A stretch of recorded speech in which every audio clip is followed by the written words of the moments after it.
Men, ngayong araw na to, dalagang Correct, may-ari niyan. May lip shiner, Yes. perfume, foundation, Crab. scrubs, ayan yung Scrub, filter. ha? Scrub. Ito may ano pa oh. Yun na yung panglagay sa ano. Graduation. Logo. Tapos yan, takpan yan. Yan, tatakpan niya yan ng plastic. Pagagandahin yan. Yan ang aming mga business dito. Yan, gaganda ng mga flowers. Kasi ganda ng aking... Kasing ganda ng gumagawa. Ay, yan siya. Ay, yan. Yan, napakaganda. Wow.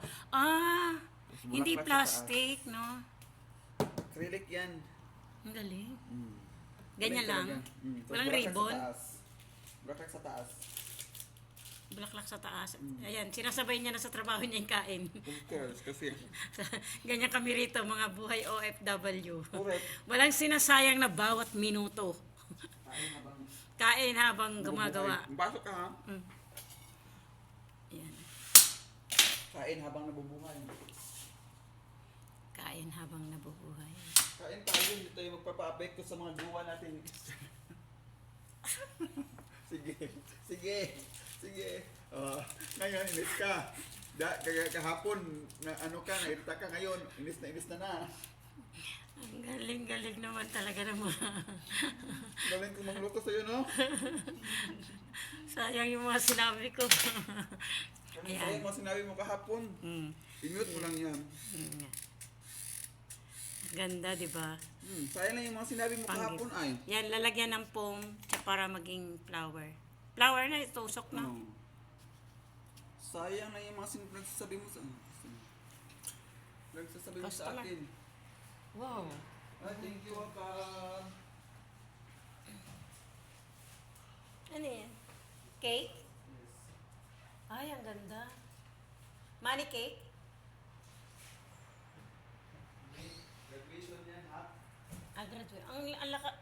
Ibig sabihin ng graduation pala rito kasabay sa Pilipinas? Ako sa atin, ay. Pilipinas, graduation din naman, di ba? April. Sa atin. Meron pa rin yung mga matataas na degree.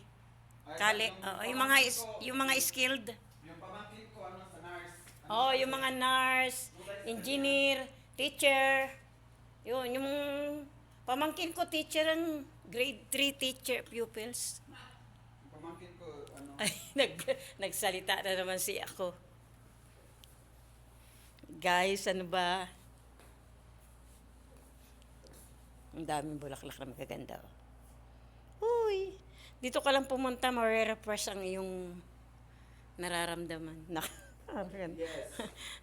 Uy, dalawa na lang naka-display. Nabili na po kasi kahapon yung dalawa. Ayan. Kahapon marami. Oo, grabe. Daming customer. Wala ka.